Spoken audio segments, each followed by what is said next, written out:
Are Indian motivational speakers relevant, क्या उनका कोई रेलेवेंस है? जब हम यूट्यूब पर मोटिवेशनल वीडियो सर्च करते हैं तो आपकी उम्र गुजर सकती है देखते हुए, इतने वीडियोस और मोटिवेशनल स्पीकर्स आपके सामने आ जाते हैं। But do they really motivate? क्या वो सच में मोटिवेट कर भी रहे हैं? और अगर कर भी रहे हैं तो किस लाइन में? उससे व्यूवर्स का फ़ायदा होता है या ये मोटिवेशनल स्पीकर्स का? सो इस इंडस्ट्री में कुछ बड़े नाम हैं जो कि काफ़ी ज़्यादा फॉलोइंग लेकर बैठे हैं, and they do have millions of subscribers, but the thing is की through their motivation do they speak logic?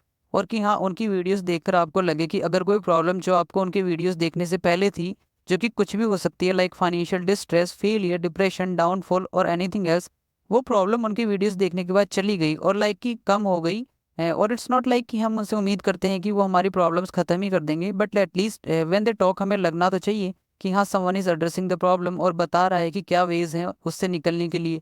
लेकिन यहाँ तो सब उल्टा है, and even their videos make no sense. And when we look at them, firstly वो आपको उनकी लग्जरियस लाइफस्टाइल दिखाकर फील करवाएंगे कि आप तो वैसे ही फेलियर हो, एंड दे शो कि आप मिडिल क्लास हो तो आपके होने से कोई फायदा नहीं है, you need to be rich. And yes, we all need money, but it's not कि हम पैसे के पीछे पागल ही हो जाए और पैसे को ही अल्टीमेट मोटिव बना लें।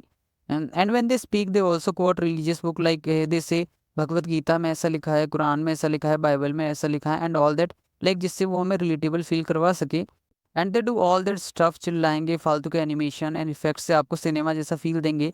And at last they influence you to purchase some course और इन्वेस्ट समवेयर एटसेट्रा। उनका जो मोटिव है वो यही है कि वो आपको इन्फ्लुएंस कर सके कि आप उनका कोई कोर्स परचेज करें या कहीं इन्वेस्ट कर दे, जो ऑब्वियसली उनके लिए प्रॉफिटेबल है। And the other thing is that they want to be expert in everything. आप एक मोटिवेशनल स्पीकर का चैनल देखो और वो आपको हर डोमेन का ज्ञान देने के लिए रेडी है। कहाँ आपको इन्वेस्ट करना है, कैसे आपको डिप्रेशन से डील करना है, फाइनेंशियल स्टेबल या स्ट्रॉन्ग कैसे बनना है, उनको सब पता है, चाहे उनके पास कोई रिक्वायर्ड क्वालिफिकेशंस हो या ना हो।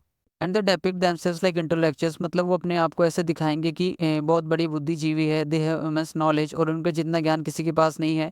बट जब वो आपस में लड़ते रहते हैं, व्यूज़ के लिए ड्रामा करते हैं, एक दूसरे को एक्सपोज करते हैं, तो उनके इंटेलेक्चुअल लेवल तो हमें पता लग ही जाते हैं।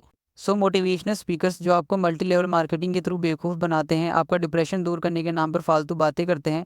एंड इनफैक्ट बहुत की नज़र में तो डिप्रेशन कुछ है ही नहीं, वो तो अलग दुनिया में जीते हैं। और दूसरी साइड जो आपको अश्योर करते हैं कि आपका डिप्रेशन दूर कर सकते हैं, they are not enough qualified and they are nothing more than a scam.